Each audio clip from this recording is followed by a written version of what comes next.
Europe 1. Le grand direct des médias, Thomas Joubert. C'est un livre qui fait beaucoup parler en ce moment. Le bal des dézingueurs révèle pour la première fois ce que disent les politiques et les journalistes une fois les micros éteints, ce qu'on appelle communément le off.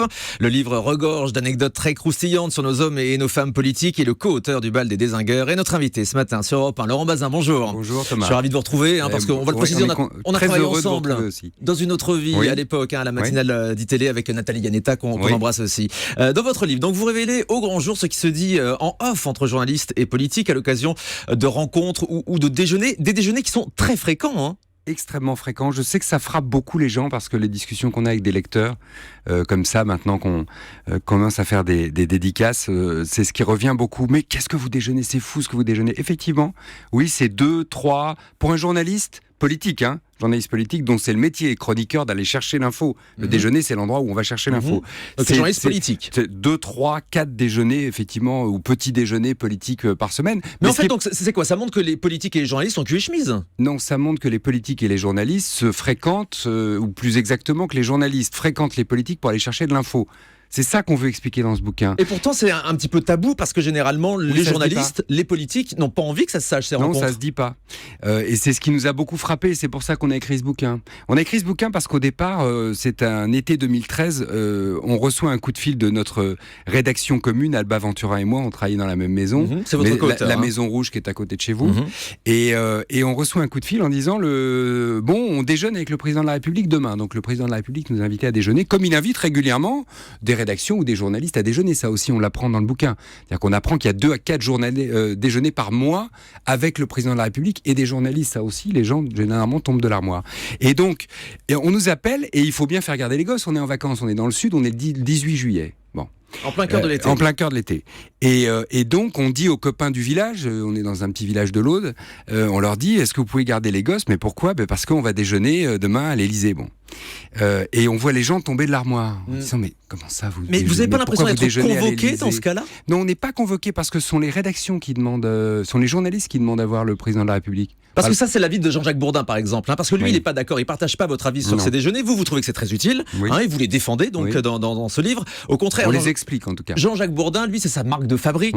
Il refuse les déjeuners avec les hommes politiques. Vous comprenez, lui, sa position ? Oui, il n'a pas toujours eu cette position-là d'ailleurs, ou plus exactement, il a toujours eu, mais il n'a pas toujours fait comme ça. Il a déjà déjeuné avec les politiques ? Je me souviens très bien que Jean-Jacques m'a raconté un déjeuner dans les années, en 2006. Nicolas Sarkozy faisait ce qu'on appelle des déjeuners de campagne, c'est-à-dire un candidat à la présidentielle en campagne, il reçoit toutes les rédactions les unes après les autres. Mais c'est vraiment de l'abattage, si j'ose dire. Il prend 2 heures à chaque fois pour discuter avec les journalistes. On y avait été à l'époque avec la rédaction d'ITélé, ce qui m'a valu quelques ennuis parce que j'avais raconté ce déjeuner sur mon blog à l'époque. Oui, et grosso modo, la direction de l'ITélé de Canal+ ne voulait pas que ça se sache qui est ce déjeuner. Voilà. Et Jean-Jacques, par solidarité ensuite vis-à-vis de moi très gentiment, m'avait envoyé un message sur le blog en disant nous aussi la rédaction d'RMC a déjeuné avec Nicolas Sarkozy, je te donne le menu, le reste je le réserve aux auditeurs d'RMC. Et dans sa position, il y a ça qui est juste et que je partage. C'est-à-dire que ce qui se passe dans les déjeuners en vérité doit au final aller aux auditeurs, doit au final aller au public. Non mais alors c'est ça sert à quoi ces déjeuners, Laurent Bazin ? C'est fait pour vous flatter ou vous achetez, vous posez la question dans le bouquin ? Alors, si les journalistes politiques, si Alba Ventura, qui déjeune beaucoup plus que moi, par exemple, avec les politiques, parce que moi, c'est pas ma première matière, la politique, si elle déjeune beaucoup avec les hommes politiques, c'est pour aller chercher de l'info. Hubert Beuve-Méry, qui est l'homme qui a fondé le journal Le Monde, disait le journalisme, c'est le contact et la distance. Donc on va au contact. Un journaliste sportif qui irait pas voir Ibrahimovic parce qu'il l'invite à déjeuner serait un imbécile. Mais vous comprenez que ça pose clairement la question de la connivence entre politique et journaliste. Avant ça, je vous réponds. Pourquoi on y va ? Chercher de l'info. C'est très riche en informations. Le déjeuner, c'est un temps très particulier où les hommes politiques sont plus détendus, ils sont plus calmes. Ils ont 1h30 dans leur agenda. On a le temps de discuter. Ils boivent un petit coup de pinard, ce qui généralement les aide à se détendre un tout petit peu. Et donc, voilà, tout ça est plus détendu. Donc, on attrape plus d'infos. C'est ça la première motivation. La première motivation, c'est pas d'aller coucher avec les politiques, parce que c'est ça que vous êtes en train de vouloir me faire dire. C'est pas le cas. Après, non, c'est une question de connivence. Après, à quoi ça sert pour un homme politique ? Eh ben, pour un homme politique, ça lui sert à travailler son réseau médiatique. Oui, c'est vrai. Ça sert à faire Ça de la lui sert com. à faire de la communication. Oui, Ça, on est bien vrai, d'accord. bien sûr. Mais c'est évident. Et ce qu'on raconte là-dedans, c'est ça. C'est qu'ils essayent de se trouver beaux dans le miroir des médias. Ils essayent de renvoyer une bonne image, de sensibiliser les journalistes à l'intérêt qu'ils auraient à prendre des rôles plus importants, évidemment, demain dans leur De faire carrière passer un politique. message, en fait. Et accessoirement, d'où le titre du bouquin, Le bal des dézingueurs, à dézinguer non pas l'ennemi politique, mais le copain pour lui piquer sa place, Souvent pour dans le l'empêcher camp, de prendre la sienne. Dans Oui, son propre bien camp, sûr, ça c'est vrai. bien Mais sûr. pour qu'on comprenne bien, normalement, ces déjeuners sont... Mais les journalistes sont pas obligés d'être dupes de ça, vous voyez ce que je veux dire? Les On n'est pas propos des tenus imbéciles. sont censés être off, c'est-à-dire Oui. off the record, c'est-à-dire ne pas être publiés. Oui. Et pourtant, la seule chose qu'ils cherchent, c'est que vous répétiez ce qui est en Oui. train d'être dit, on est d'accord? Oui, absolument. C'est Et pour donc vous ça n'avez pas l'impression de faire le jeu des politiques à ce Non. moment-là? Non. Si vous faites votre boulot de journaliste correctement, c'est-à-dire que vous vérifiez ce qu'ils vous disent, vous voyez ce que je veux dire? Que vous prenez l'information mais que vous la recoupez, c'est ça la base du journalisme. Alors vous faites pas le jeu du politique, vous travaillez. Mais aux faites États-Unis, votre par boulot. exemple, ça se passe pas du tout comme ça. N'importe quel journaliste qui accepterait un déjeuner avec un homme ou une femme politique, il serait carrément obligé de démissionner aux États-Unis. Alors c'est tout à fait différent aux États-Unis. Vous avez raison. D'abord, le déjeuner, c'est une tradition très française. La table, la façon de partager comme Ouais, ça. à le table, vin. oui, c'est très français. Ça, vous avez raison là-dessus. C'est tout à fait juste. Aux États-Unis, c'est beaucoup plus codifié. Nous, on est latin.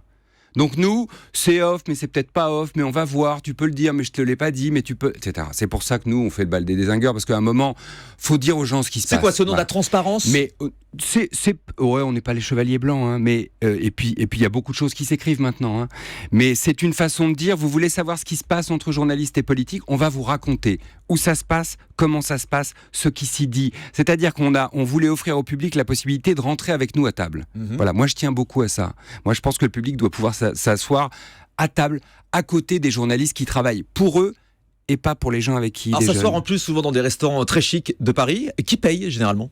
Celui qui invite paye. Et généralement, c'est le média qui est demandeur. Donc, ce sont largement les journalistes qui payent sur note de frais, pas sur leur denier propre, bien évidemment. Donc, ce sont les rédactions qui prennent en charge. En revanche, quand les déjeuners ont lieu directement Dans à les l'Élysée ministères, ou à à l'Élysée. Matignon, Oui, ça dans les c'est aux frais de l'État? Bien sûr, c'est aux frais de la République, oui. Vous vous faites inviter? Oui, on se fait inviter, oui. On est invité par le président ou par les ministres, effectivement à la table de la République. On a estimé le prix de ces déjeuners d'ailleurs dans le bouquin, ce qui n'avait jamais été fait avant. Ouais. Ce qui a été compliqué parce qu'on ne peut pas dire qu'on nous ait facilité les choses de ce point de vue-là. Un déjeuner dans un ministère, ça coûte à la République 50 € par couvert. On a estimé qu'à l'Élysée, c'est plus difficile à estimer l'Élysée évidemment parce qu'il y a aussi le dîner d'État, mais en général, en moyenne, c'est 90 € l'assiette. Waouh. Le problème, dans ce que je viens de dire sur les 90 €, c'est que la reine d'Angleterre, ça voudrait dire que la reine d'Angleterre serait logée au même titre qu'Alba Ah oui, c'est une Ventura moyenne. ou On a Laurent bien Bazin, donc compris. c'est une moyenne. On a bien compris.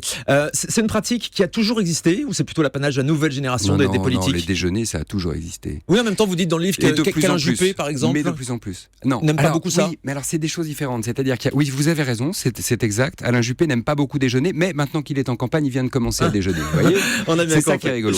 Donc c'est toujours un usage de communication. Il y a ceux qui n'aiment pas beaucoup ça. Fillon est pas très à l'aise avec les déjeuners, mais parce qu'il se prend les pieds dans le tapis régulièrement. Quand il sort d'ailleurs... C'est-à-dire, il se fait piéger? Oui, il se fait avoir, il dit des choses qu'il ne Parce que quand vous devrait pas répétez dire. les Par choses exemple, qui sont dites en off. quand François Fillon dit de toute façon il y aura un accord entre Juppé et moi après le premier tour, en vérité il dézingue sa propre candidature, il se tire une balle dans le pied. Et ça il le dit lors d'un déjeuner qu'on raconte dans un restaurant qui s'appelle Les Anges à Paris. Toutes ces anecdotes, elles sont dans votre livre, Le bal des dézingueurs, paru chez Flammarion. Laurent Bazin, on dit un petit mot de iTélé, où vous présentez la matinale Oui, tous les jours de 5h à de 7h, 5-7, juste ouais, avant avec Isabelle Bruce Toussaint. Moreau. On dit que la chaîne est à l'abandon, c'est vrai? La chaîne, ah non, c'est pas le sentiment d'être à l'abandon. Non, c'est pas le Titanic qui télé. Hein. Non, tout va bien. Franchement, tout va bien. Et pour vous faire une confidence, je crois même que les scores d'audience de Bruce montent nettement. Et en ce qui nous concerne, entre 5 et 7, on a pris 24% d'audience en plus depuis le mois de septembre. Vous Donc êtes on à peut pas 7% dire de part de marché le on peut matin pas très dire tôt. qu'on hein. est à l'abandon. Entre 5h et 7h. Mais la reprise en main du groupe Canal+ par Vincent Bolloré, vous l'avez senti passer à iTélé ou pas encore?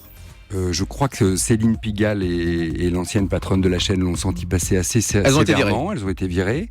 Depuis, très honnêtement, moi je n'ai pas d'indice précis de ce que j'entends ou de ce que je lis par ailleurs d'une reprise en main ou d'une influence éditoriale pressante de la part de Vincent Bolloré. On travaille très tranquillement à iTélé aujourd'hui.